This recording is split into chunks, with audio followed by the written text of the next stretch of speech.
আসসালামু আলাইকুম। সকালে সূর্য মামার আলো ফোটার আগেই ছাদে উঠলাম। ছাদে উঠে ড্রাগন গাছগুলোতে চোখ পড়তেই মন ভালো হয়ে গেল। ছোট টবগুলোতে এই গাছগুলো লাগিয়েছি। গাছগুলোর বয়স কোনোটা 5 বছর, আবার কোনোটা 3 বছর বা 1 বছর। এবার সবগুলোতেই ফুল ফল প্রচুর এসেছে। ড্রাগন গাছে যত্ন তেমন লাগে না।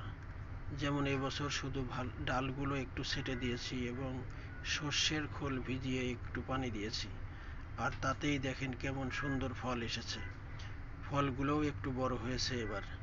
ভিডিও করে তাই এবার আপনাদের সাথে একটু শেয়ার করলাম। আপনিও পারেন এরকম একটা বাগান করতে। ড্রাগন গাছ বাঁচিয়ে রাখা অত্যন্ত সহজ। অন্য গাছ বাঁচিয়ে রাখতে আমরা যখন হিমশিম খাই, সেখানে ড্রাগন গাছ বাঁচানো একদম সহজ। আমি চাই আজই শুরু করুন ছাদে অথবা আপনার বাড়ির আঙিনায়। আসসালামু আলাইকুম।